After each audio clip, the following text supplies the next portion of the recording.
Vamos a aprovechar justamente esta reunión de panelistas y al doctor Ramón Gutiérrez le quiero preguntar, el asentamiento humano, ¿podrías explicarnos qué es una ciudad, por favor?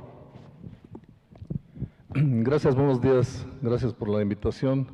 Sergio, muchas gracias, gracias a la AMPI, buenos días a todos.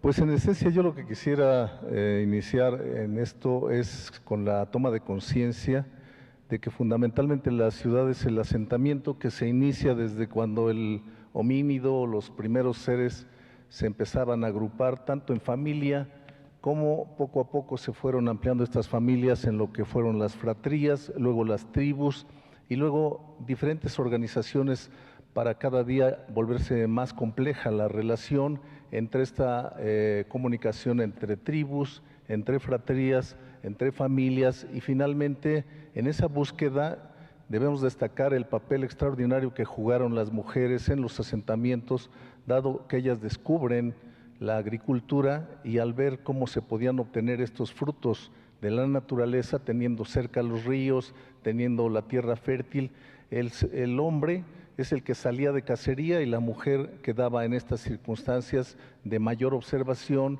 y de cultivo, digamos, de productos que les fueron redituando en volver al ser humano sedentario.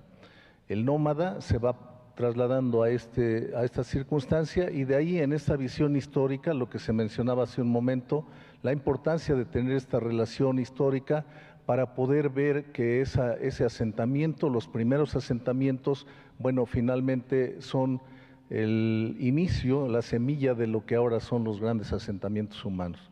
En esta relación histórica, que no quisiera andar en ello, pero me parece que lo fundamental, el encargo que tenemos nosotros en algún cargo público o lo que tenemos en la cátedra, en la propia universidad, es comunicar fundamentalmente que estamos comprometidos a proyectar para el ser humano, no para las máquinas. En este sentido, yo les debo decir que me traslado, por ejemplo, a la aparición del automóvil, del primer automóvil en la Ciudad de México, que fue el Forte 8, y en esa medida aparece lo que le llamaba la gente el fotingo en 1908. José Emilio Pacheco habla de lo que vino a representar la aparición del automóvil.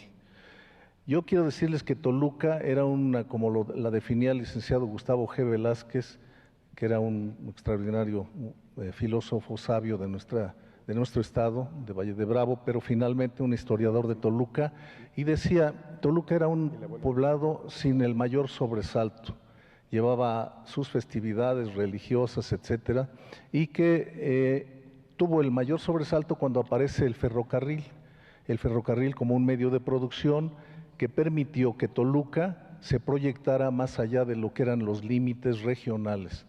Es así que florece la industria, florece en este asentamiento, porque nosotros vamos a cumplir 500 años el próximo año, y en esto hay un interés muy especial de celebrar esos 500 años, en donde la traza inicial que hace Hernán Cortés fue muy similar al lugar donde él nació. Un río, en este caso el río Verdiguel, una sierra, el parque Sierra Morelos, los cerros que dan respaldo a esta ciudad y una traza que finalmente se mantuvo hasta el siglo XIX con mucha claridad. Y en este sentido yo quiero decir que la ciudad mantenía unas características muy propias. La ciudad es eso, el asentamiento inicial, la organización que tiene y a veces prescindiendo incluso de los planificadores, de los urbanistas, de los arquitectos, sino lo hacía un acuerdo social. El acuerdo social de dejar un centro de comunidad, y por eso tenemos dos variantes en la ciudad, ¿no? La ciudad que surge espontáneamente y que son bellísimas, que son naturales, vamos a llamarle, y las ciudades artificiales. La ciudad natural, de las que ustedes tienen referencia, de ciudades hermosas que han crecido de manera natural, Siena, Florencia, Ferrara, Venecia, estas ciudades que surgían de una distribución casi, vamos a llamarle casual. Estas ciudades que permiten que el ser humano conviva. Si ustedes caminan en uno de los callejones de Venecia, de Siena o de Florencia, se van descubriendo puntos, ángulos extraordinarios, excelente forma de convivir. Los niños, los jóvenes. Yo decía, por ejemplo, Venecia es un lugar extraordinario, es la ciudad donde el ser humano no está preocupado de toparse con las máquinas. El vaporetto y las góndolas y las lanchas van a unos 50 bajo el nivel de los andadores de los peatones.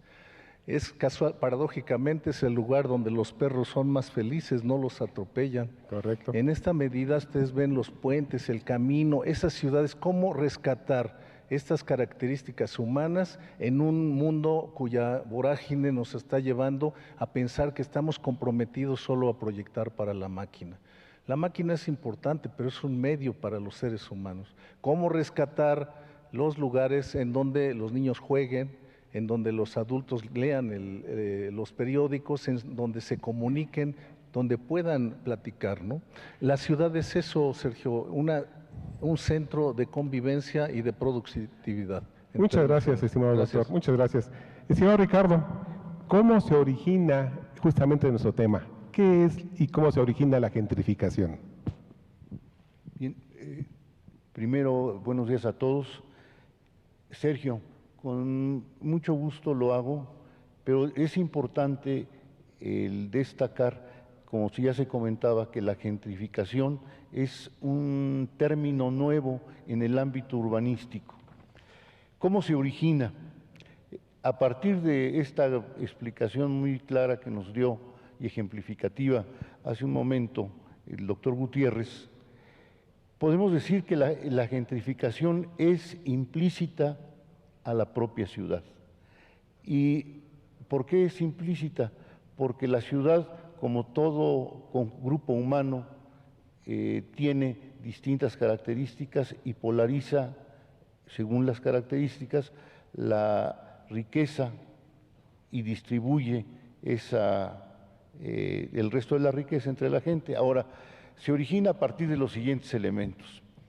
El envejecimiento de una zona de la ciudad, centro histórico en este caso, es visto como una oportunidad por la cercanía que tiene a la infraestructura, a los equipamientos, y a partir de ahí los agentes inversionistas se sienten atraídos a llevar a cabo o emprender obra, a emprender la formación de espacios, y hecha esta transformación de espacios, la población que ahí habitaba es desplazada hacia otras zonas, o bien de periferia de la ciudad, o bien a zonas que son igual de precio por su envejecimiento o su depauperación.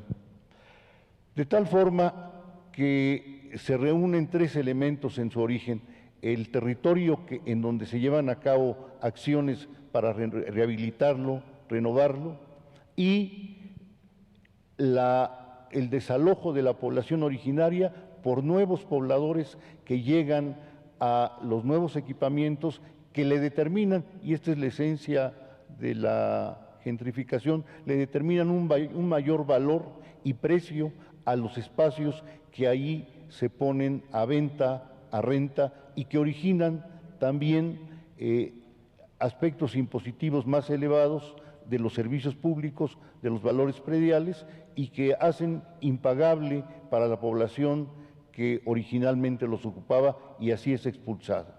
Esto es de alguna manera como se origina, y podemos decir que se consuma la gentrificación con el mejoramiento del espacio físico, el desplazamiento de la población originaria a zonas depauperadas, llega la nueva población con mayor capacidad de gasto, y en su conjunto esto es lo que la ciudad tiene que enfrentar: nuevas áreas de crecimiento para la gente de bajos ingresos, con problemas severos en la mayoría para poderlos absorber, y por otro lado una nueva zona que polariza los beneficios de la inversión. Muchas gracias, estimado arquitecto. Arquitecto Jorge, la gentrificación tiene su origen en la rehabilitación física de partes de la ciudad deterioradas, como lo acaba de decir nuestro amigo Ricardo, y están a veces subutilizadas. En tu experiencia, tú como diseñador, arquitecto, ¿qué proyectos urbanos o arquitectónicos consideras que ayudan a esta rehabilitación? Gracias, Sergio. Buenos días a todos. Bueno, en realidad la arquitectura y el urbanismo son solo eso, son una respuesta. Más bien, y finalmente es lo más visible, pero no surgen por voluntad propia, ¿no? Finalmente esta forma de materializar ideas, inversiones, tendencias es a través de la arquitectura y el urbanismo. Lo interesante es detectar o conocer los verdaderos intereses de esa rehabilitación urbana, saber si por ella va a haber desplazamientos, si va a haber expulsión o es limpieza social y por consiguiente una revaloración del suelo y la llegada inminente de New Kids in the Block, ¿no? Los nuevos vecinos, ¿no? que siempre llegan en estos casos. Sin embargo, podríamos hablar de tres tipos de obras, creo que son, o de acciones urbano-arquitectónicas que ayudan a estas rehabilitaciones. Una, bueno, que es la infraestructura, ya sea que sea nueva, mejorarla o sustituirla, siempre es bueno esa actualización de la infraestructura, identificando cuáles son las acciones insignia que se tendrían que hacer en esa zona que se va a reestructurar y los objetivos que la abanderan.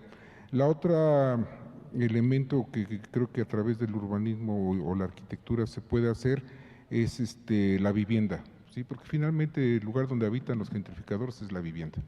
Entonces, es otro factor que habría que cuidar y que checar, porque sin gentrificadores o sin habitantes no había gentrificación. Y finalmente, otra parte que luego se descuida mucho o no se toma mucho en cuenta, pero creo que es fundamental para una rehabilitación urbana, es el espacio público, ¿no? Un espacio público suficiente y de calidad. Casi todos vemos la vivienda como el espacio o los metros cuadrados que habita uno diariamente, pero cada vez el concepto de vivienda se extiende al exterior, ¿no? Y ese espacio público forma parte también de esa vivienda. Entonces yo resumiría en esos tres aspectos: la infraestructura, el espacio público y la vivienda. Muchas gracias. Estimado arquitecto Daniel, habiendo escuchado justamente los conceptos de nuestros compañeros, ¿nos podrías decir un poco más acotado y más centralizado en nuestro negocio inmobiliario, cuáles son los componentes de un bien inmueble y qué le da valor a este bien, por favor? Buenos días, gracias Sergio. Continuando con la narrativa del panel, me gustaría hacer un preámbulo y comentar de cuál es el antecedente del Centro Histórico Latinoamericano. Básicamente el Centro Histórico Latinoamericano está datado en el siglo XVI, las ordenanzas de Felipe II, que decía que había una retícula sobre cuál se iba a asentar la ciudad. Sin embargo, con las dinámicas sociales, económicas y de comunicación que tenemos hoy, hay otros modelos que no siguieron ese modelo de Felipe II, y básicamente es el modelo anglosajón. El modelo anglosajón viene y representa a través de distritos.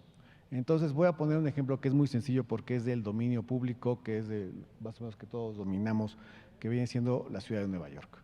La ciudad de Nueva York básicamente es una isla, es un rectángulo gigantesco y en la parte inferior está el downtown o zona cero, y esa ciudad tiene un hilo conductor que va subiendo hacia el norte y que va creando los diferentes distritos en la ciudad, que va generando vida y va generando derrama económica.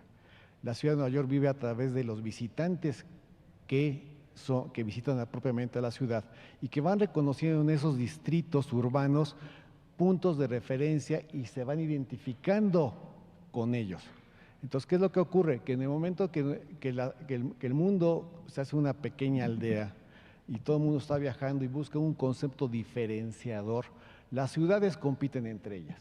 Compiten entre ellas para atraer la atención de ese consumidor final y que viene a las ciudades como visitante, pero que también viene a gastar a las ciudades. Y es en ese sentido que las ciudades, cuando el visitante está, va dotando de diferentes servicios y esos servicios van impulsando a los inmuebles a cambiar de giro hacia su mejor y más alto uso. Y el usuario final, ese que convive con la ciudad, va obteniendo los beneficios económicos de ese visitante. Entonces, en conclusión, lo que estamos observando ahora son modelos híbridos, en donde los centros históricos latinoamericanos son una referencia de algún hilo conductor que tiene una entrada, que el centro histórico actúa como una rótula urbana y tiene una salida. El ejemplo más visible que hemos tenido del conocimiento público es el Museo Guggenheim, que está en Bilbao, que era una retícula urbana y fue intervenida a través del Bilbao Tram, y el museo está en el centro de ese recorrido. Entonces, lo que sugerimos nosotros desde el punto de vista del desarrollo inmobiliario profesional es que se identifique a ese centro histórico como algo dinámico, no como algo pasivo, y en los corredores, los hilos conductores pasen a través de ese centro histórico para que a través del mejor y más alto uso los habitantes puedan revertir el proceso de gentrificación. Gracias. Muchas gracias, estimado Daniel. Estimado Walterio, en tu experiencia y como profesional inmobiliario, ¿nos podrías comentar, en el caso de nuestra ciudad de Toluca y de esta zona metropolitana, qué factores detonaron este crecimiento donde vivimos, si fueras tan amable?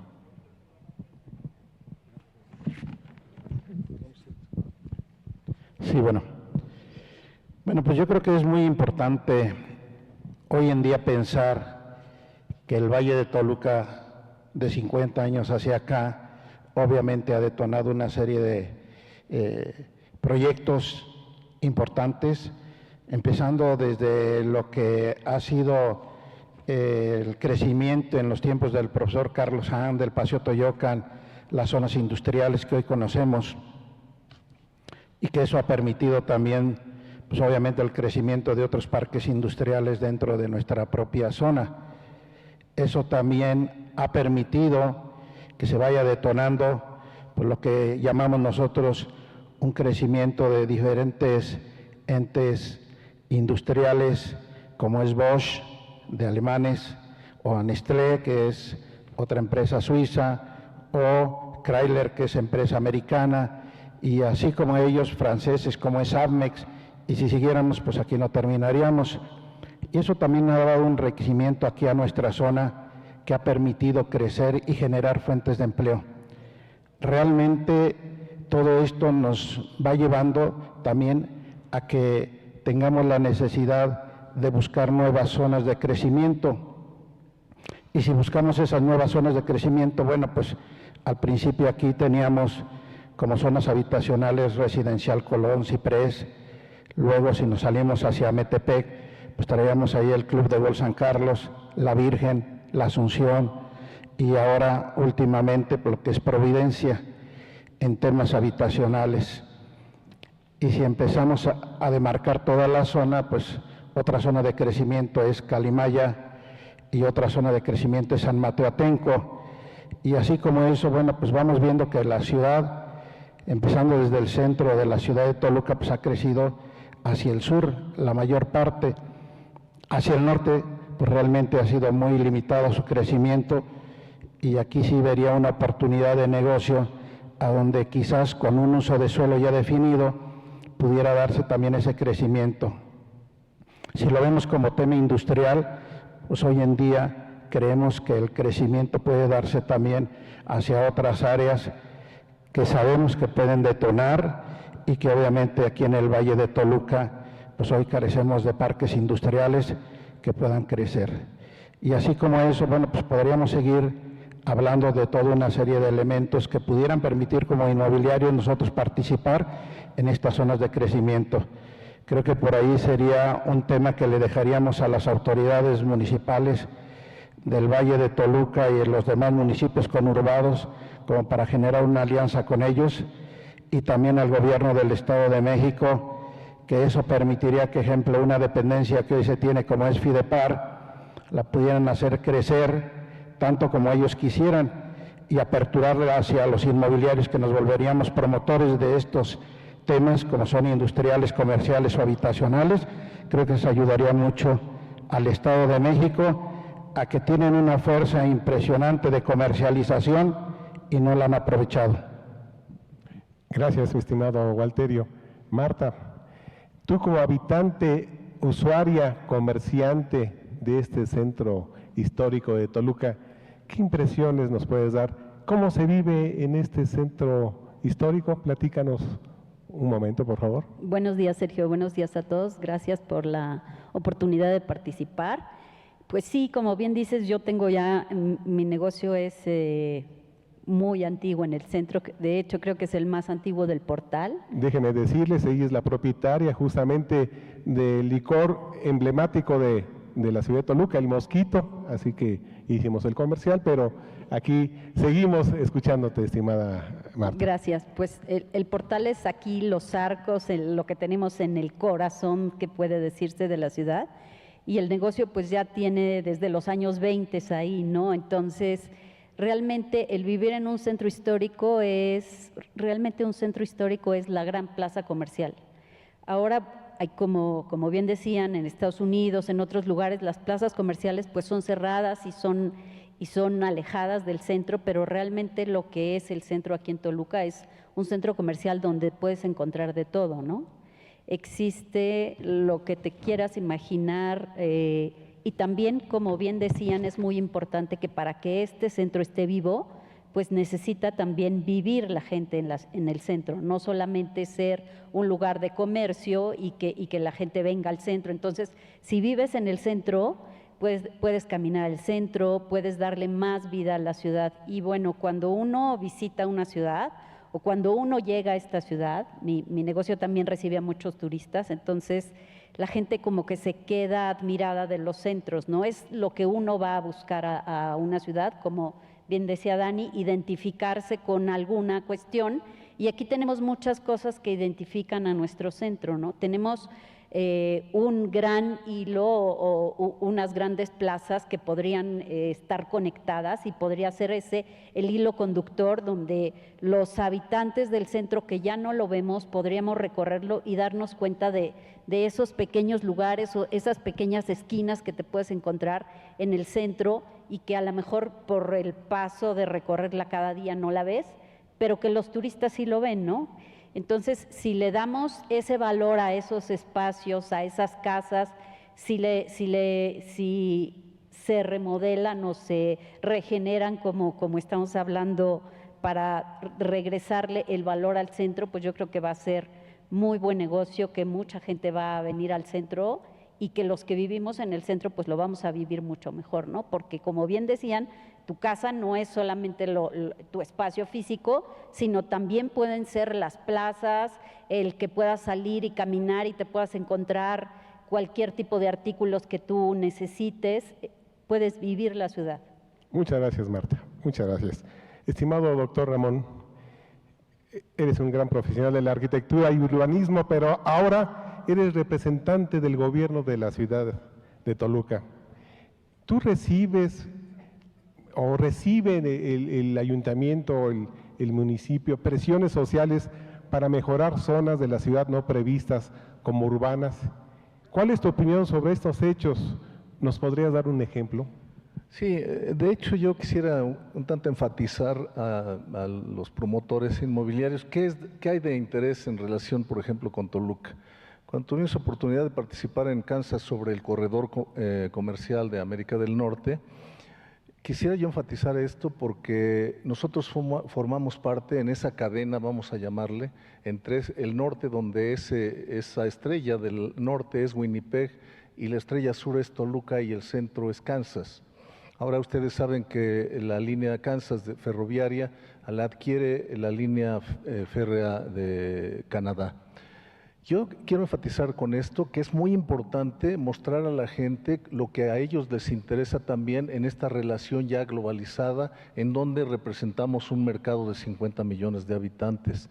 Nosotros tenemos salida al mar, tenemos esta conexión con el corredor comercial de América del Norte, esta salida, les digo, con los mares y con toda esta actividad que cambia, transforma mucho el carácter de una ciudad, digamos, aislada. Nuestros límites no están en Metepec o están en Sinacantepec, nuestros límites son mucho más allá. ¿Qué otros factores de gran riqueza ofrece la capital del estado más industrializado del país, la capital del estado más poblado, el triángulo aeroportuario ahora, el tren interurbano, todos estos elementos que finalmente le dan una gran riqueza y algo que no hemos apreciado? La única ciudad que tiene un corredor de lujo entre la capital del país y la capital de nuestro estado es Toluca. Si ustedes ven las salidas a Pachuca, a Querétaro, a Puebla, no se compara con la salida desde la Alameda de la Ciudad de México, Paseo de la Reforma, hasta la Alameda de Toluca. Pasamos por Santa Fe, La Marquesa, Lerma. Debemos cuidar este corredor de lujo. El corredor, en la entrada del corredor industrial de Toluca, con la visión del profesor Carlos Hank, apoyado por el arquitecto Pedro Ramírez Vázquez, le dieron a Toluca un proyecto de actualidad con el corredor industrial, que es la mejor entrada de cualquier ciudad del país.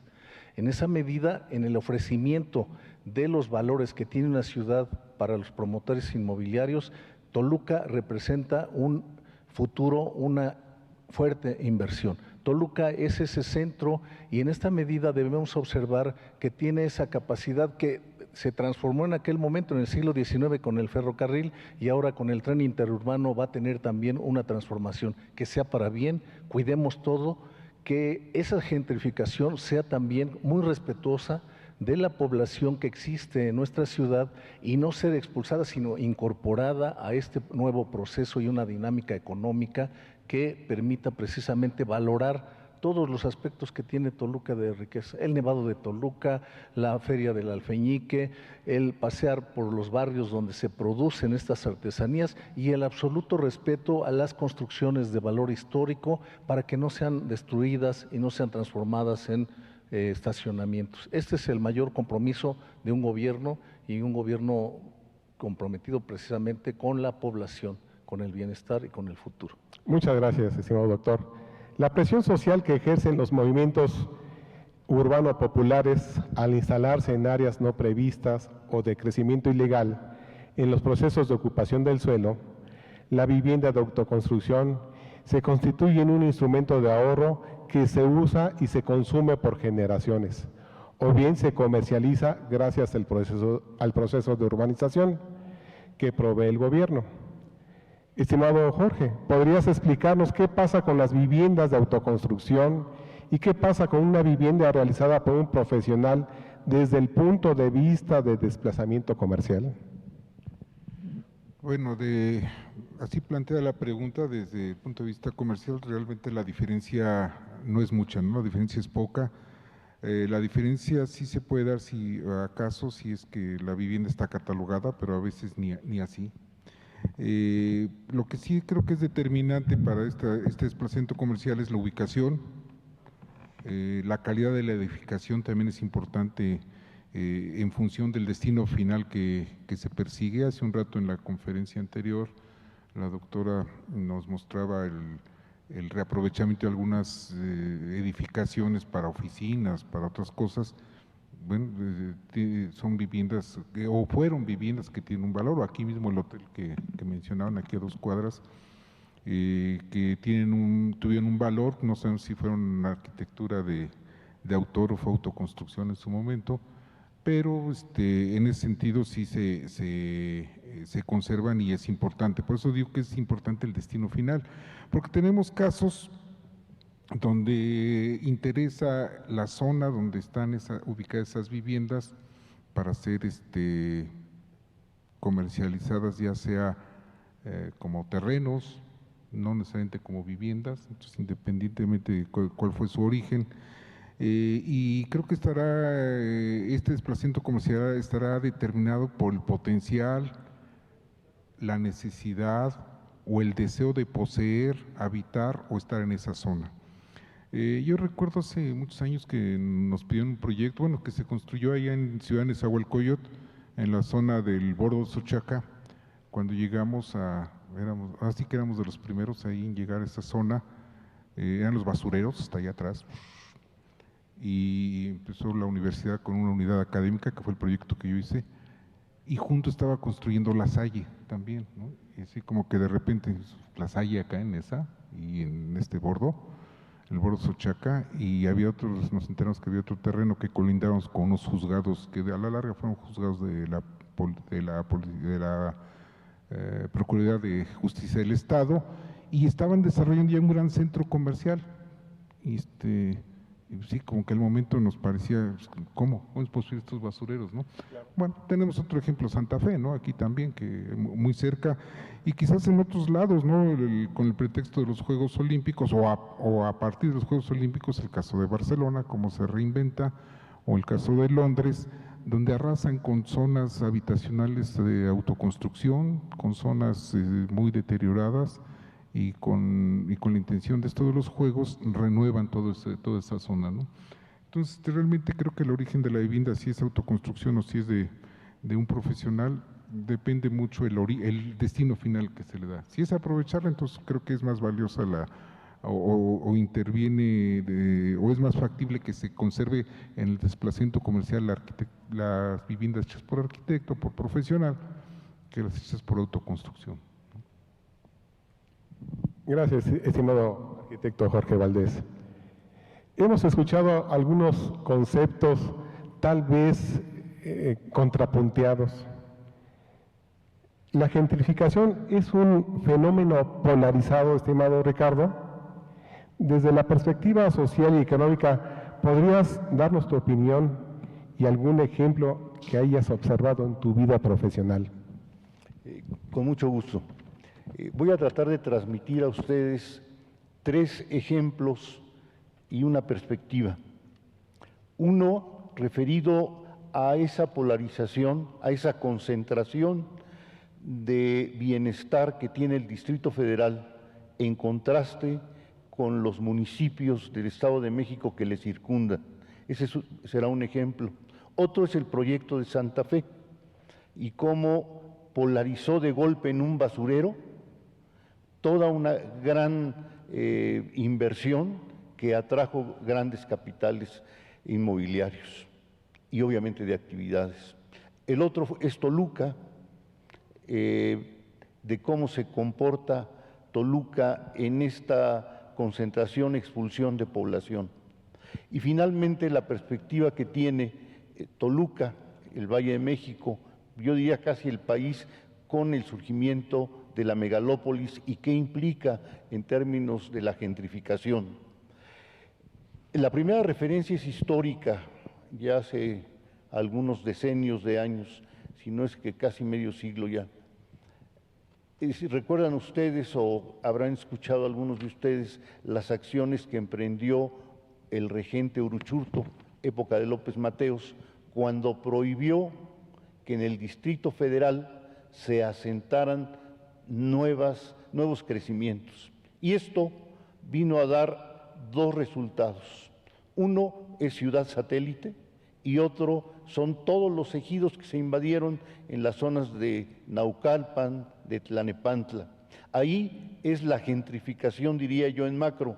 Comentaba yo en la primera intervención que la gentrificación es propiamente, nace con el propio ser humano, cuando un vivo le dice esto es mío y el otro, no diría tonto, pero digamos actuando de buena fe, dijo sí, sí es cierto, y se crea la propiedad privada. En ese momento uno, el vivo, desplaza al otro. Y aquí acontece en otra escala y en otras circunstancias ya de desarrollo y de cultura humana ese desplazamiento.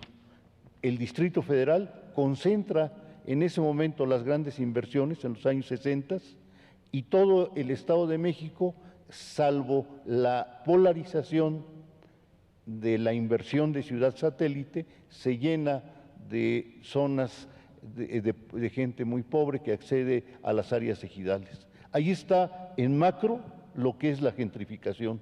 Es la expulsión de los pobres por los ricos, es la apropiación de la gente con dinero de las áreas de inversión en demérito y depauperación de la ciudad en su periferia en este caso. ¿Qué sucede en el caso de Toluca? Antes comentaba yo lo de Santa Fe, es un basurero que lo convierte en un valor muy barato, es atractivo en negocio y lo convierten en el área urbana ejemplo o en el sector urbano ejemplo de las grandes inversiones, de los grandes edificios, de los grandes servicios para la gente con capacidad de pago. Y al lado, el poblado de Santa Fe, la zona pobre de Santa Fe, pues está toda la gente que labora ahora en este lugar. Ahí está el gran contraste y eso es la gentrificación, contraste entre pobres y ricos, entre concentración de beneficios y en la carencia de ellos. De tal manera que en Toluca, a mi juicio, sucede algo distinto. Fíjense ustedes lo que es nuestro casco urbano original, la delimitación de Toluca por lo que es el Paseo Toyocan, Matlacincas, y a su alrededor los asentamientos ejidales, los asentamientos con carencias. Este hecho permite que la gente con más carencias, quienes lo vivimos hace ya algunos años, vimos cómo gente que sin infraestructuras accedía en un recorrido de 300 metros a una muy buena urbanización, que era el Paseo Toyocan, hecho, como ya se comentaba, algo sin precedentes, y que permitió que la gente disfrutara rápidamente del tránsito en una zona digna, en una área urbana digna, y esto es distribución de alguna manera de los beneficios de la ciudad, dándoles accesibilidad a todos.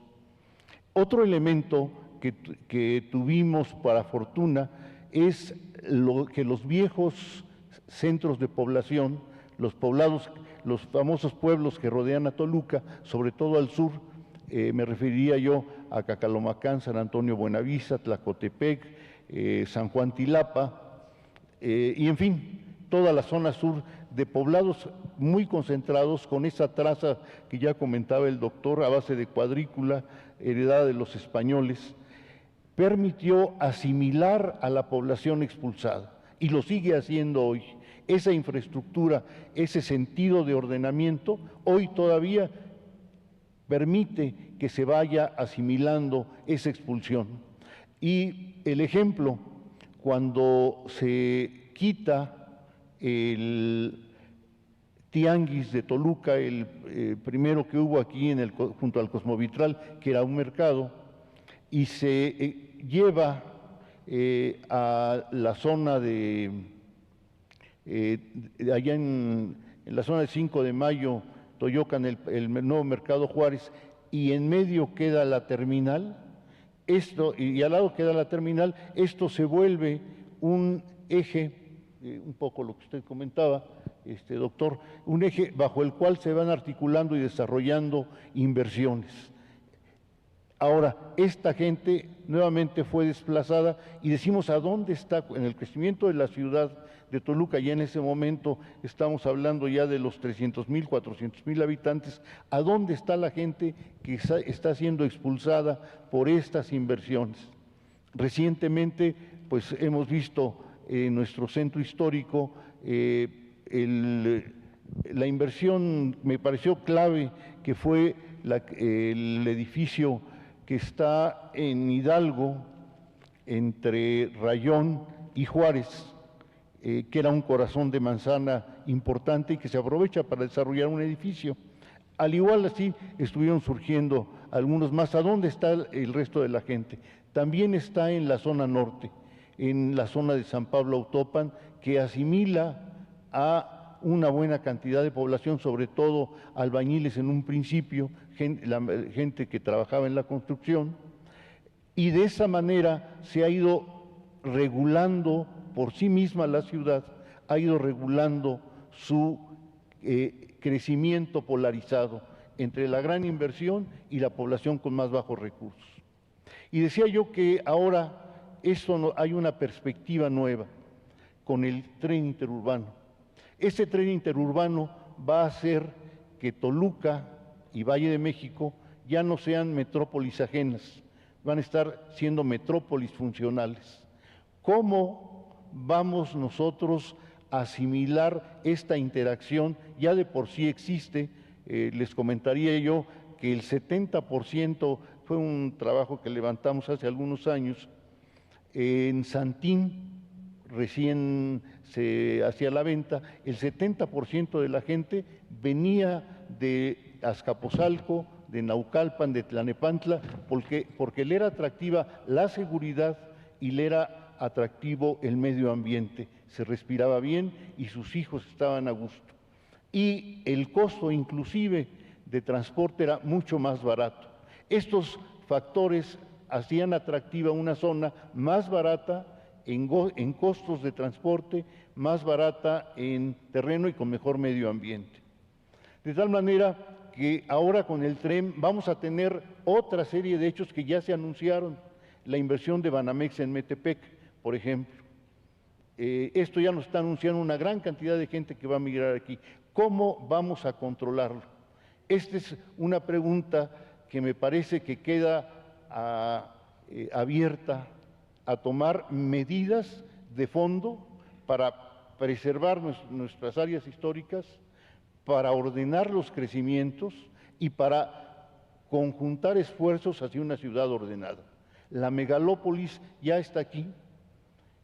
Hay una nueva forma de transporte que va a violentar, que va a acelerar este crecimiento. La interrogante es cómo lo vamos a donar. Y aquí ustedes toman un papel activo si se logra vincular la acción de ustedes con una visión de planeación, con una concertación de capitales y, como se decía hace un momento, con instrumentos que permitan a aquellos clientes que están interesados en invertir en Toluca, con esta gran infraestructura, posición estratégica que tiene, cómo atraerlos, pero además a los lugares donde la planeación del desarrollo urbano nos va a garantizar éxito en la rentabilidad, éxito en la calidad de vida y que la gente de Toluca, la gente trabajadora, la de menos ingresos, no se vea depauperada y desplazada nuevamente por los ricos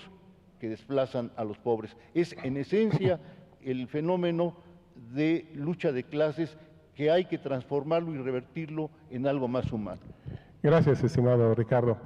Bueno, hasta el momento hemos escuchado conceptos muy importantes, urbanísticos, arquitectónicos, económicos, sociales, y que ha servido la ciudad de Toluca como ejemplo, refiriendo a algunos lugares y zonas. También ha habido ejemplos en la zona centro, donde nos toca tener la relación con la Ciudad de México y algunos puntos relevantes del Estado de México. Pero, estimado Walterio, tú que creo que ya vas a cumplir algunos 50 años de tu empresa, ¿verdad? Felicidades, eso es un beneplácito y una felicitación para ustedes. Es a ti, a tu esposa, a todo tu equipo, felicidades, estimado Walterio. Un abrazo y un aplauso para la gran trayectoria de nuestro amigo Walterio. Muchas gracias. Y en tu experiencia de estos 50 años, ¿nos podrías platicar qué edificios o lugares emblemáticos en nuestra ciudad de Toluca, en tu opinión, cuáles son, cómo han evolucionado o reciclado para seguir vigentes, útiles y prósperos? Si fueras tan amable, Walterio. Yo creo que hay varios ejemplos, ¿no?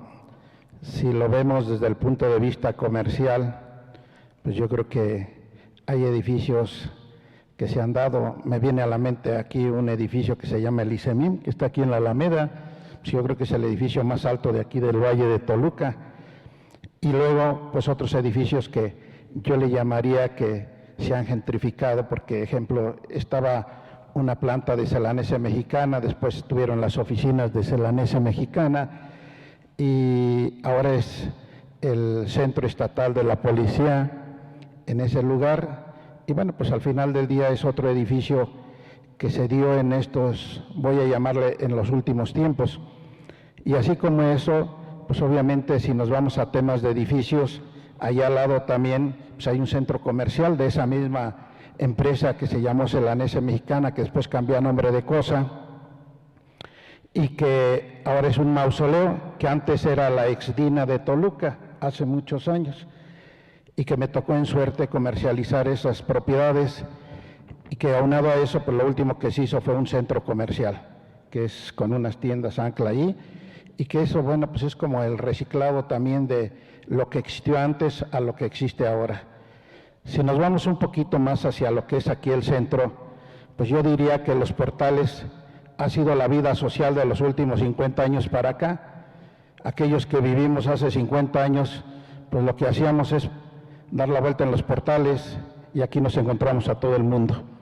Y saludábamos y nos conocíamos muchos con los comerciantes de Los Portales, porque creo que yo como inmobiliario pues me dediqué a visitar comercio por comercio y negocio por negocio, y eso pues te permitía tener una interacción con toda la gente que vivía dentro de estos negocios.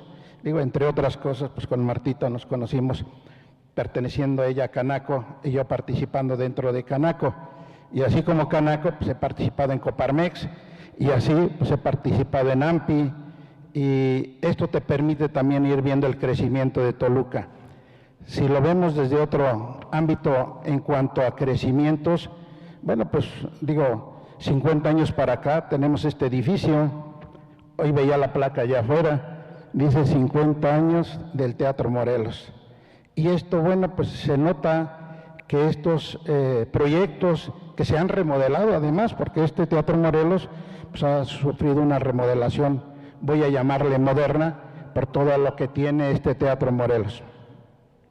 Si lo vemos desde el punto de vista emblemático centro, bueno, pues creo que ya hicieron comentarios, pero aquí pues tenemos el Palacio de Gobierno, que no era el Palacio de Gobierno como tal, o vemos el Palacio, la Cámara de Diputados, o el Palacio de Justicia, que está aquí a espaldas, voy a llamarle, que está a un costado del Teatro Morelos. Y ya como último, pues haría mención de la catedral, que esto tiene obviamente pues sus años con el obispo Arturo Vélez, y que obviamente tardó muchos años en construirse la catedral. Y hablando del centro, de lo que es el centro de Toluca, y luego nos remontaríamos a las siguientes plazas comerciales. Tenemos una aquí en el centro que es de la familia Garcés y que obviamente es Plaza Acrópolis. Creo que fue la primera plaza comercial de aquí del centro de Toluca, al menos que ustedes sepan, pero la primera plaza comercial a donde íbamos los de Toluca a darnos la vuelta los fines de semana y etcétera. Y después de ahí detonó Metepec con Plaza Las Américas. Y así como eso, obviamente, la vida se daba en Plaza Las Américas, ahí encontrábamos a toda la gente los fines de semana, y bueno, pues eso también detonó toda la zona que está ahí, que ha crecido mucho y que dio como Galerías Metepec, y después de Galerías Metepec nos fuimos a Galerías Toluca, y después de Galerías Toluca nos fuimos ahora a Town Square. Y yo creo que en el tema comercial, pues ahí tienen muchos ejemplos de lo que se ha transformado el Valle de Toluca. En el tema religioso, yo les digo que no se nos puede olvidar, porque aquí, bueno, pues empezando por el tema de la iglesia de los padres carmelitas, la iglesia del Carmen, pues ya tiene años, desde los tiempos de la conquista, diría yo. Y luego si nos pasamos un poquito a la Santa Veracruz, con los padres claretianos, que venían de España, pues la Santa Veracruz obviamente es otro ejemplo de los tiempos de la conquista, y así como eso, bueno, pues es imaginarnos un poquito todo el centro con todo lo que se tiene alrededor. Por ahí yo veía un folleto que el municipio de Toluca realizó, a donde vienen todos los que es los monumentos aquí en el centro de Toluca que se pueden caminar, y que es un número importante de museos, monumentos, mire, de museos, y que obviamente se pueden visitar caminando, y que eso no les cuesta mucho, y que puede ser un atractivo para el centro de Toluca. Y así como eso, bueno, pues obviamente el ranchito, que para muchos se nos hacía lejísimos ir al ranchito, y yo recuerdo en cierto modo que obviamente todo el Paseo Colón pues es tan emblemático que hoy en día pues es una de las zonas a donde es más concurrido. Recuerdo nada más como historia que cuando llegó el VIPS al Paseo Toyocan decíamos, wow, el VIPS estaba lleno siempre. Y después llegó Sanborns y decía, cuando llegue Sanborns se va a vaciar el VIPS. Pues no es cierto, han llegado muchísimos restaurantes o comercios al Valle de Toluca.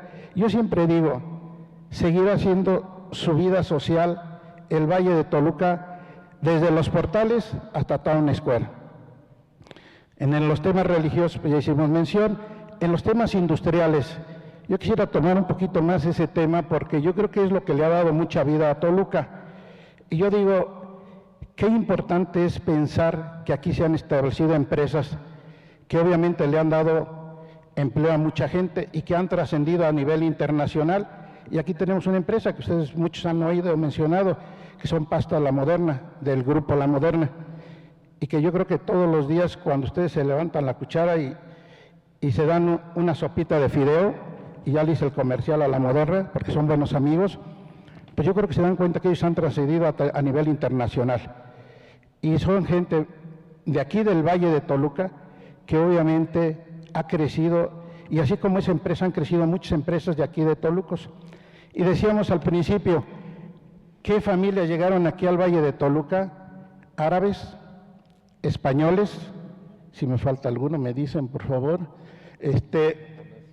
japoneses, dice Ramón, y todo eso ha hecho que los comerciantes del centro de Toluca hayan trascendido, que aquellos urbanos que llegaron al Valle de Toluca muy trabajadores, ahora tienen negocios muy grandes y empezaron con la tienda chiquita, y entonces eso ha hecho que también Toluca haya trascendido.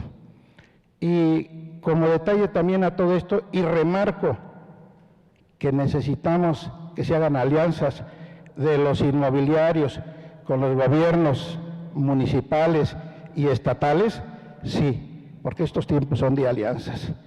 Y cuando ellos nos volteen a ver con esos ojos de decir, vamos a aliarnos porque podemos crecer juntos, pues tienen una dependencia ahí que yo creo que conocen todos los terrenos que están desocupados aquí del centro, sin hacer menos la historia de que van a venir a invertir aquí al Valle de Toluca empresarios, porque estamos muy cerca, y ya lo dijo José Ricardo Sánchez Rubio, tenemos un tren interurbano, y ese tren interurbano verdaderamente nos va a hacer crecer, nada más hay que tener cuidado, que sí crezcamos, que sea con el aspecto humano. Y yo nada más para concluir el tema, yo diría que realmente el negocio inmobiliario va a seguir y seguirá siendo una forma de cómo cuidar el patrimonio de las familias, porque tenemos una de las tres necesidades del ser humano, y ustedes lo saben, el tema de casa, vestido y sustento. Y nosotros manejamos el patrimonio de las familias que con mucho esfuerzo han trabajado para lograr o un terreno, o una casa, o un condominio, y tener un lugar donde vivir, un techo donde vivir. Tenemos que ser muy cuidadosos en nuestro trabajo y ser profesionales y buscar la manera siempre de servirle al prójimo. Gracias, mi estimado Gualtiero, muchas gracias. Entonces tenemos que nuestra ciudad de Toluca ha servido como ejemplo y que nuestros escuchantes presentes y virtuales en toda la República y tal vez de forma internacional, a lo mejor después de escuchar estos conceptos, están imaginándose que también estos valores intemporales pues se aplican a sus ciudades, a sus asentamientos humanos. Es importante para nosotros como profesionales intermediarios inmobiliarios, pues reitero, conocer estos fenómenos, pero también nos interesa proteger, como bien dice Gualterio, el patrimonio de nuestros clientes. Y ese patrimonio pues realmente representa para nosotros el inventario que nosotros nos manejamos, de eso literalmente de eso vivimos, de asesorar, de alentar, de vender, de rentar, justamente el patrimonio de nuestros clientes, facilitándoles justamente pues el acceso, el derecho a la vivienda o el derecho a tener un espacio para pues realizar todas sus actividades. Hemos escuchado aquí que justamente la gentrificación es el desplazamiento o la lucha de clases sociales y el botín es la tierra, ¿verdad? Y entonces cuando la gente que tiene recursos compra la tierra a un costo accesible y la revende después, puede tener alguna utilidad. Estimado Daniel, bajo este concepto y todos los demás pues, conceptos e ideas y referencias que nos han platicado aquí nuestros especialistas, ¿podrías decirnos si bajo esta perspectiva de gentrificación, los inmuebles, cómo adquieren plusvalía o cómo adquieren minusvalía? Por favor. Bien, Sergio. Básicamente, siguiendo con la exposición de los hilos conductores, el profesional inmobiliario, más que un agente inmobiliario, es un agente de cambio.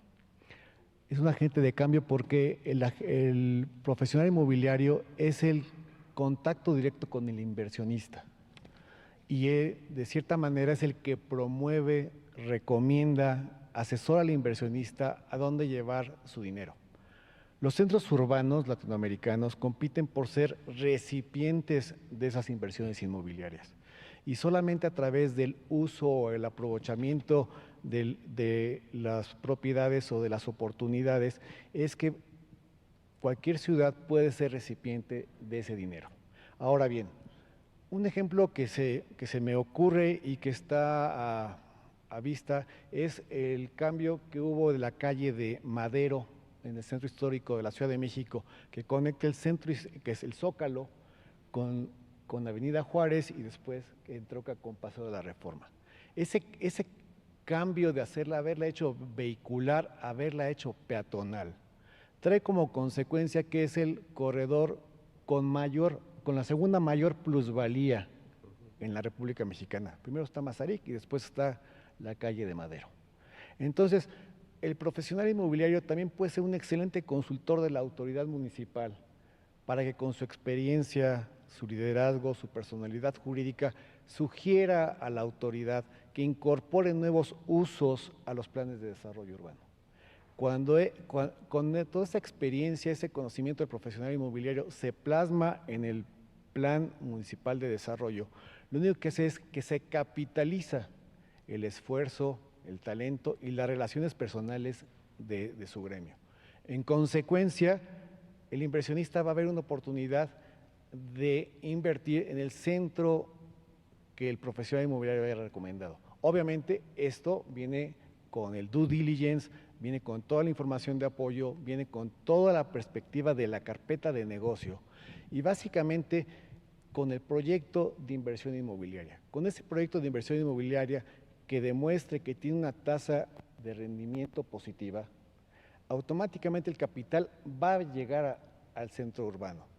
Entonces, el agente inmobiliario se convierte en una actividad multidisciplinaria en donde básicamente la actividad o la rentabilidad se complementa con el respeto del centro histórico, se complementa con la actividad humana, se complementa con el quehacer del arquitecto y de alguna manera se convierte todo en un círculo virtuoso. Entonces, AMPI yo creo que es un excelente agente de cambio y es un excelente agente de negocio. Gracias. Muchas gracias. Estamos ya en nuestra última etapa de esta charla y les voy a pedir de favor en hacer esta última pregunta, su respuesta y conclusiones, estimados amigos. Estimado Walterio, ¿qué le falta a Toluca, a su zona metropolitana, en su trayectoria de crecimiento y evolución? Y podrías decirnos cómo podríamos nosotros como gremio inmobiliario del Estado de México aportar a este crecimiento ordenado. Otra vez aquí está Ramón, Yo creo que a Toluca le podemos dar vida a través de proyectos que puedan generar vida al mismo centro de Toluca. Me viene a la mente los centros de ocio en España, que obviamente son lugares muy concurridos, no nada más por los del Valle de Toluca, sino por otras partes del mundo. Creo que los que hemos viajado por ahí, pues nos hemos dado cuenta que siempre que llegas a una ciudad, buscas el lugar donde es más concurrido.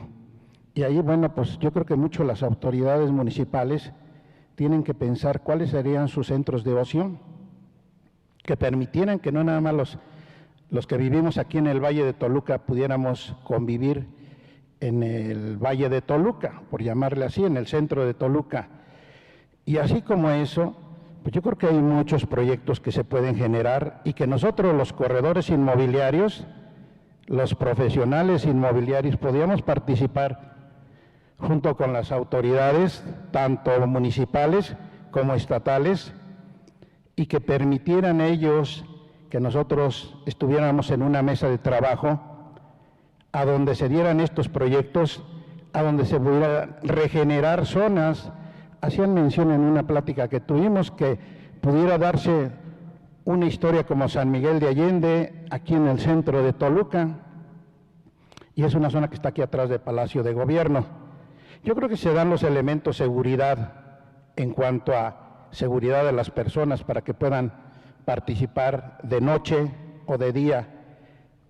Un buen proyecto que autoricen tanto el municipio como una dependencia que tú decías, Daniel, que era importante que volvieran a el Implan, y que obviamente esa dependencia le diera vida a muchos lugares, no nada más del centro de Toluca, pues de muchos municipios grandes, y que eso nos permitiera a nosotros como inmobiliarios participar con las autoridades municipales.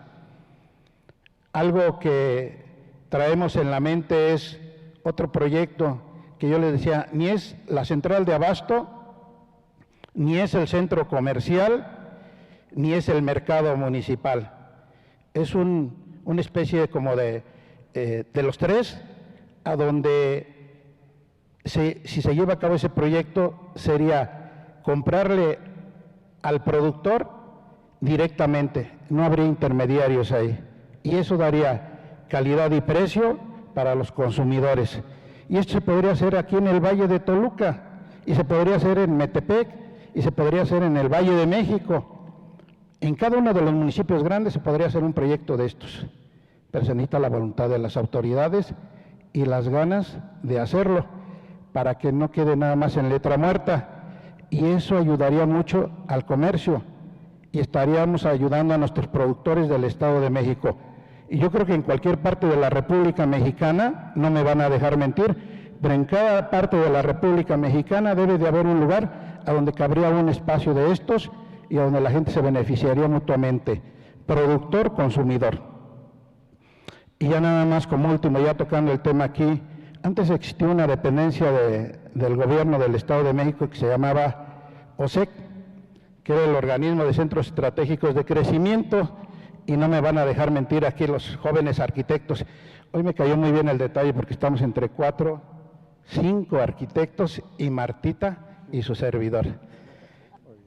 Bueno, yo digo jóvenes arquitectos porque todos son muy buenos amigos. Y yo decía, ¿por qué no vuelven a darle vida a OSEC? Porque OSEC era el Organismo de Centros Estratégicos de Crecimiento. Y ese organismo generó un fraccionamiento residencial, y lo digo porque se dio en Atlacomulco, y un club deportivo. Imagínense agarrados de la mano, simbólicamente, Ramón, entre autoridades municipales, inversionistas e inmobiliarios, daría la pauta de que se hicieran los proyectos habitacionales con dos elementos. Uno, la confianza del inversionista, porque están las autoridades, y la confianza del corredor inmobiliario, que sabe que lo que se está haciendo bien, porque tienen el respaldo de las autoridades municipales. Y el inversionista llegaría con la chequera en la mano. Entonces, si hacemos las alianzas, yo creo que es cuestión nada más de que de veras de esta reunión salgan cosas buenas, y que obviamente cuando llegue a su oficina Ramón diga, vamos a hacer la primera reunión con todos los inmobiliarios del Valle de Toluca, y le diremos al gobierno del Estado de México, abran Fidepar, porque Fidepar puede hacer muchos parques industriales, puede hacer muchos clústeres industriales, y ya nos tiene a nosotros, ni siquiera va a invertir en el capital humano, ya lo tienen. Entonces, todo es cuestión de voluntad, ¿eh? Entonces ahí le dejamos de tarea al gobierno del estado, que ya puede abrir Fidepar, que es un fideicomiso para generar parques industriales, y que se pueden hacer muchos proyectos, muchas fuentes de empleo. Si se dan cuenta, he remarcado mucho la historia de fuentes de empleo, porque hoy más que nunca hacen falta fuentes de empleo. Y necesitamos fuentes de empleo por esta pandemia, porque hay muchos desocupados y mucha gente que necesita trabajar ya. Y necesitamos apoyar ese tipo de proyectos. Entonces, yo les pediría a las autoridades que nos volteen a ver como unos aliados. Gracias. Gracias, licenciado Gualterio. Muchas gracias.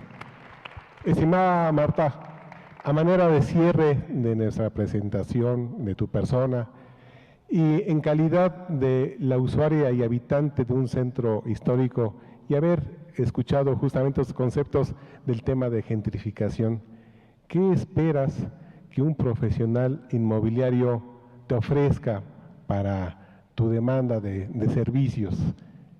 Estamos a tus órdenes. ¿Qué opinión nos das? Gracias.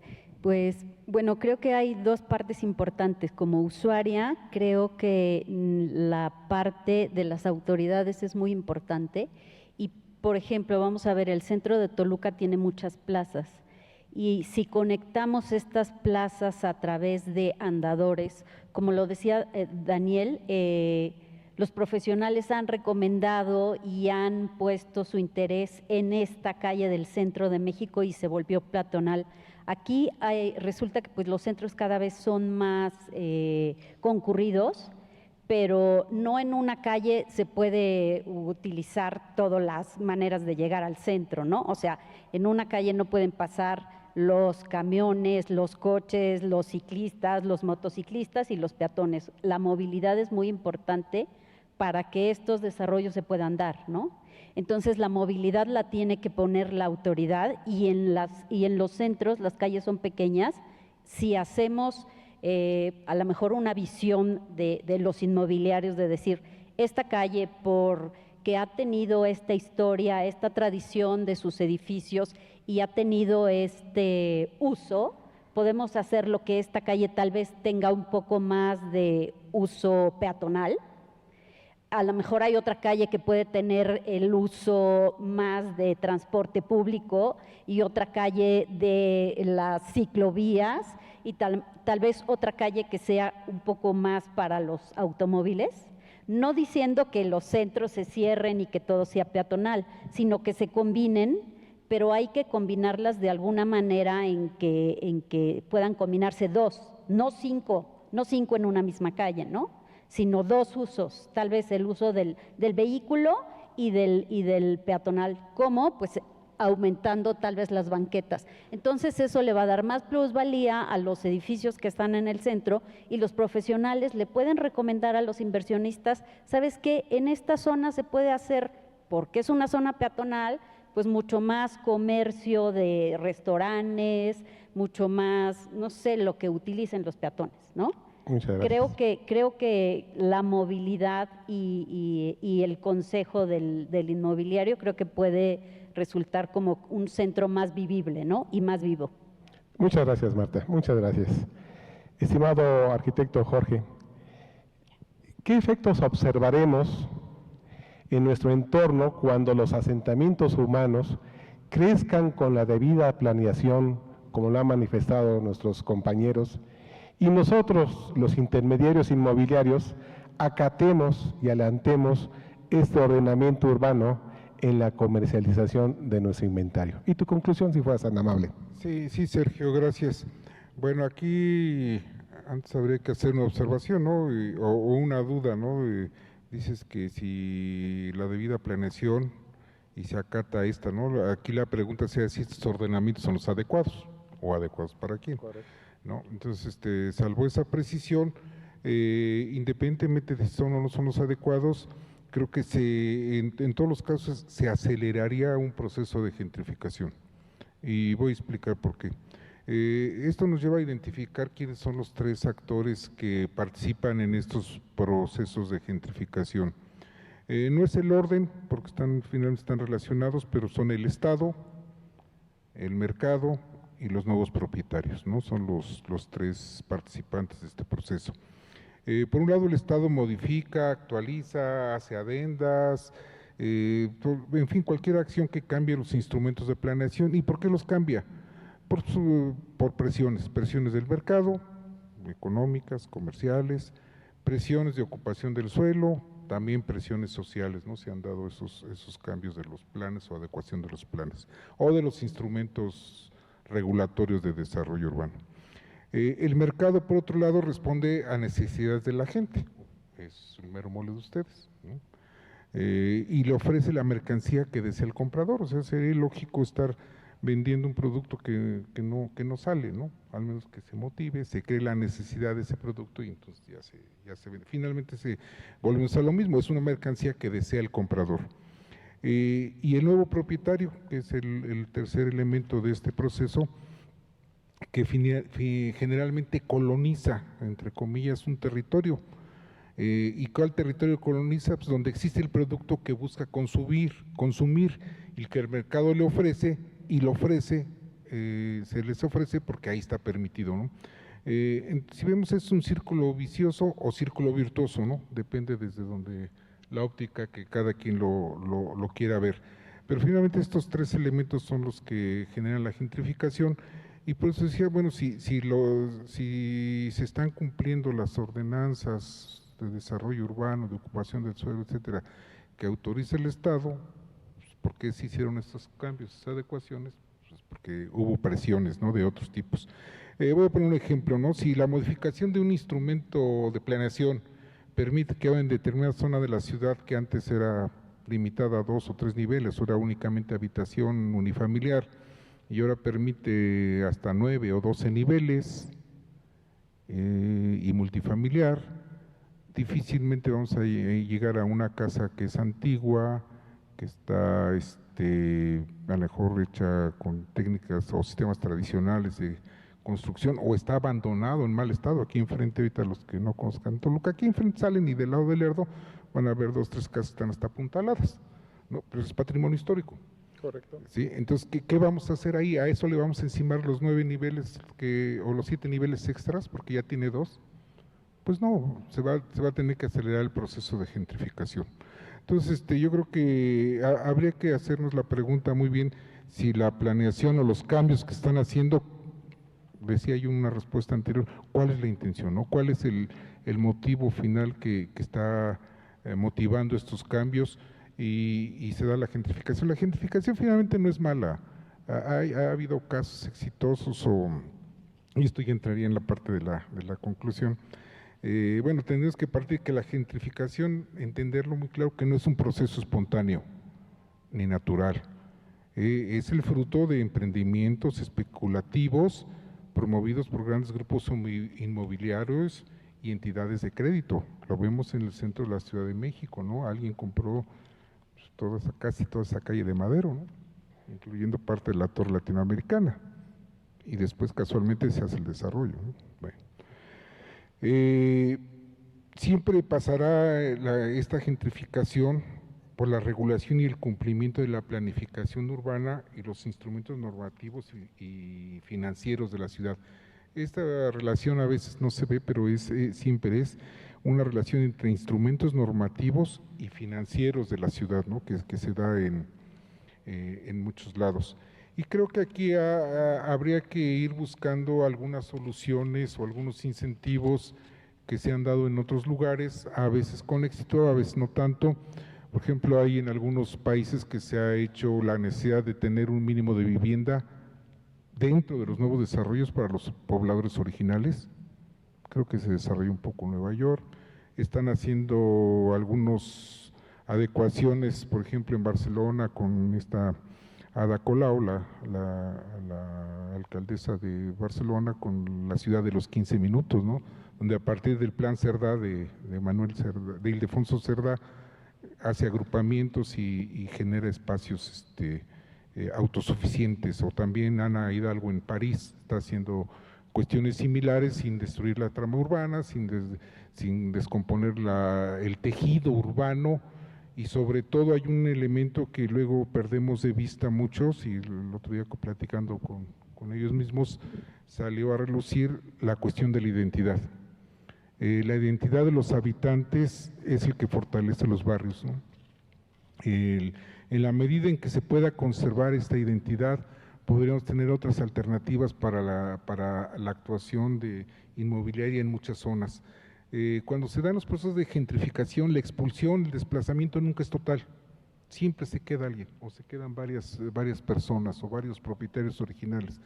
Pues vamos a aprovecharlos, vamos a tratar de amarrarse de ahí para generar esa identidad o esa nueva identidad en el barrio, ¿no? ¿Qué es lo que fortalecería el tejido urbano? Y quizás el cumplir al pie de la letra las normativas urbanas estaría más influenciada, más influida, más motivada, por esa integración social de la gente, ese reconocimiento social de la gente a la norma y por lo tanto a su acatamiento, ¿no? Muchas gracias, arquitecto. Nos queda muy poco tiempo y me quedan 3 panelistas que su mensaje más va a ser muy importante. A tus órdenes, Walterio. Yo quisiera, porque ya no vi que me hiciera la pregunta, ¿cuándo se formó AMPI aquí en el Valle de Toluca? Adelante. Y yo creo que sí vale la pena porque pues, fue el inicio de toda esta historia hace 30 años, cuando nos tomaron protesta un octubre de 1990. Yo diría que llevamos más casi para los 31 años.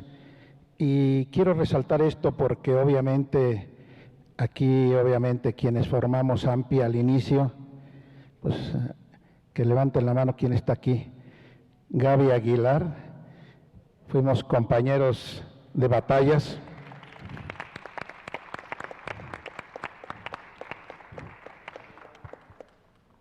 Empezamos Gaby y yo pensando en cómo traíamos la sede de AMPI a Toluca, y también pues invitando obviamente a inmobiliarios, constructores, desarrolladores, etcétera, etcétera. Y bueno, pues sí, así fue como se dio AMPI hace 30 años. Y quiero remarcarlo porque al final del día han pasado pues muchos personajes en AMPI, y también de los que formamos AMPI me viene a la mente el licenciado Arnulfo Martínez, me viene a la mente Guillermo Mesa, me viene a la mente, ¿quién más, Gaby? Juan José Acevedo, miren, que radica en Tenancingo, y un arquitecto de Atlacomulco también, que si no mal recuerdo, pues obviamente participó en AMPI. Y bueno, pues yo creo que AMPI, siempre yo digo que AMPI es un gremio que ha trascendido en el Valle de Toluca, un gremio que ha participado en el Valle de Toluca en su vida inmobiliaria, y a donde yo creo muy firmemente que todos en la República Mexicana, todos los inmobiliarios que tenemos más de 30 años, pues al pasar por las calles de Toluca siempre veremos este edificio, participamos nosotros, en este comercio participamos, en este desarrollo habitacional participamos, etcétera, etcétera. Entonces, sí somos promotores del desarrollo de donde hacemos nuestro trabajo. Y yo diría como conclusión que realmente AMPI va a seguir siendo el gremio que a nivel nacional va a seguir participando en la vida inmobiliaria con la sociedad, y que espero que nunca se acabe el trato cara a cara y el estire y afloje del negocio inmobiliario, porque siempre existe ese estire y afloje. Ponemos un precio y empieza el estire y afloje, y si fuera fácil nuestra actividad, pues yo diría como Anthony Quinn, cualquiera lo haría, pero no es cierto.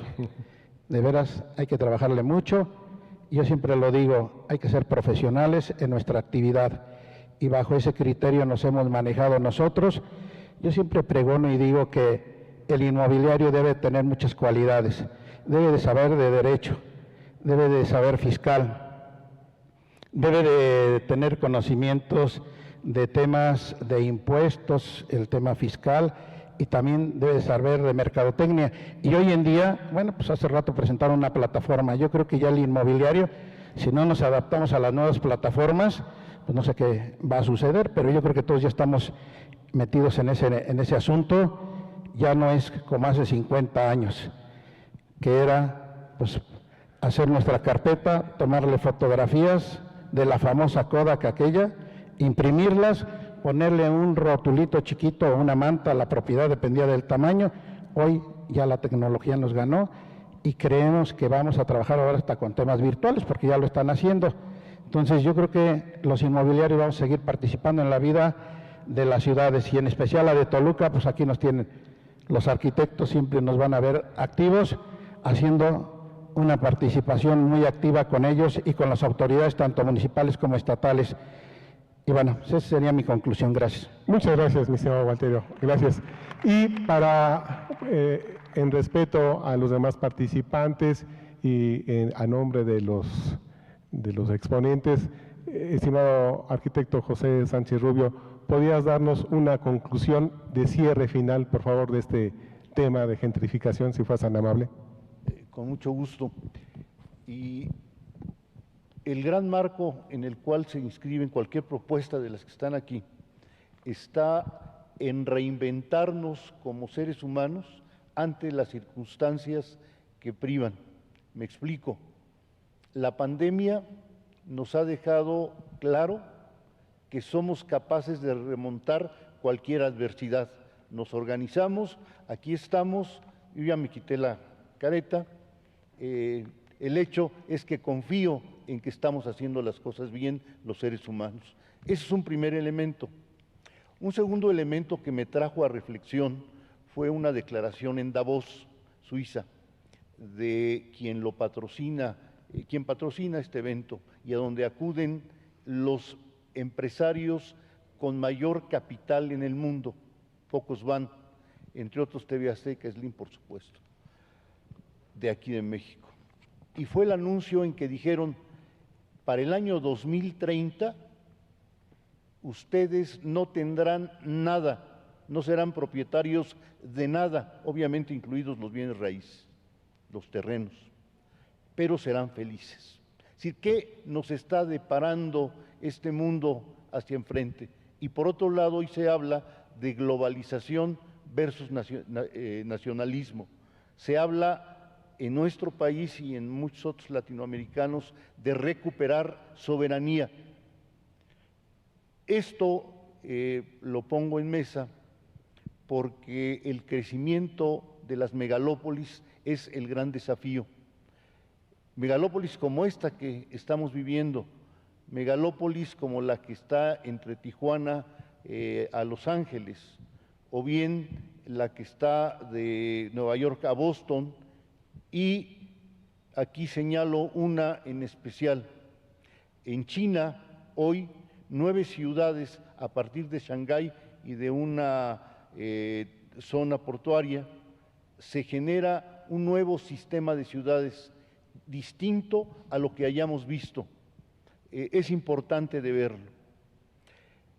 ¿Cómo enfrentarlo aquí en Toluca con la perspectiva que amablemente nos han dado los profesionales que están junto conmigo tratando de pues proponerles algo?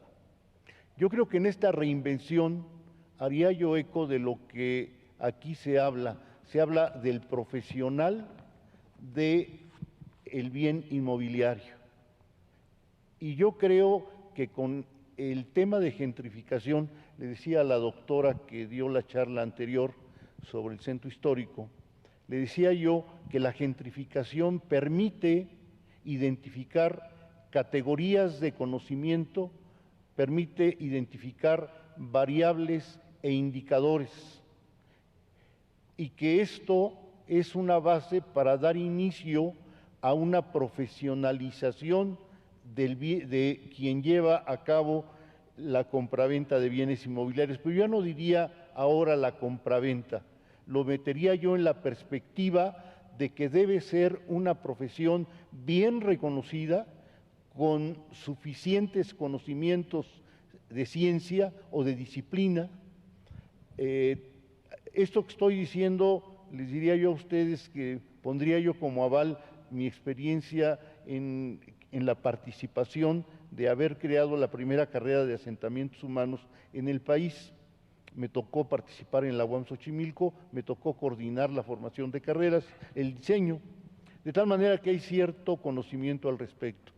Cuando se tienen estos elementos de categorías, de conocimiento de categorías variables e indicadores, podemos empezar a sistematizar y podemos generar disciplina o ciencia, y en este caso referida al ámbito urbanístico.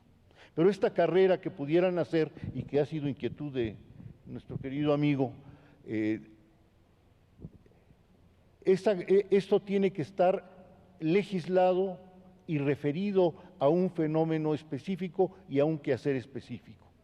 Si el profesional inmobiliario lo vincula una legislación que le permita, junto con la autoridad, ejercerla, estará modificada la legislación, se debe de generar una entidad, una dependencia, como la es la dependencia de turismo.